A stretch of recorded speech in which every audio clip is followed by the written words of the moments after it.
Problem काय दिलाय की focal length of convex lens will be minimum for which light. आता लाईट हा क्वेश्चन आला यामध्ये. लाईट, मग लाईट कुठल्या कुठल्या लाईट आहेत? मग आपल्याला विबग्योची स्पेलिंग आहे व्ही बी आय मध्ये जी व्ही आय बी बरोबर जी, त्यानंतर वाय, त्यानंतर ओ, त्यानंतर आर.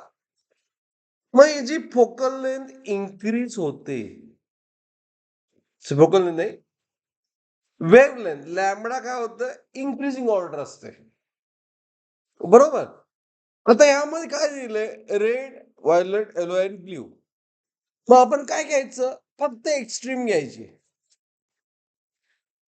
ह्या दोन, हे कम्पेअर करायचं बरोबर. बट आता काय आपल्याला काय युजिंग कम्पॅरिझन ऑफ लॅमडा काय फाइंड करायचंय, फोकल लेंथ कुणाची जास्त मिनिमम. मग फोकल लेंथचा फॉर्म्युला काय असतो, 1/f is 1/v minus 1/u. चालणार नाही आता. तर कॉन्व्हेक्स लेन्सचा फॉर्म्युला काय, 1/f is equal to 1 n minus 1 1/r1 minus 1/r2. हा फॉर्म्युला आहे. Is it right? मग ह्यात r1 r2 कॉन्स्टंट, 1 कॉन्स्टंट, म्हणजे 1/f is a directly proportional, inversely proportional to what, n minus 1. म्हणजे फोकल लेंथ ही inverse relation n बरोबर आहे.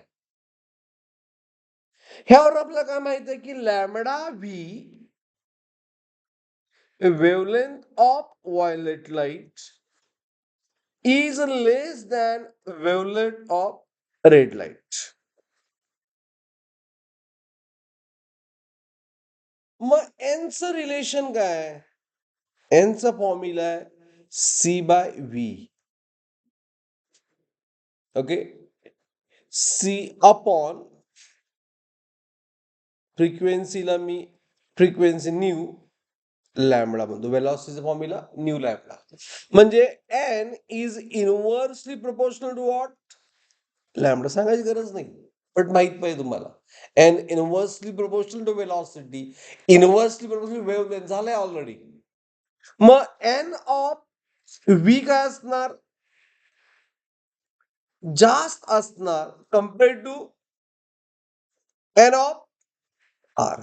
Refractive index पुन्हा जास्त, व्हायलेट लाईटचं जास्त, कारण जी वेव्हलेंथ कमी, रिफ्रॅक्टिव्ह इंडेक्स जास्त.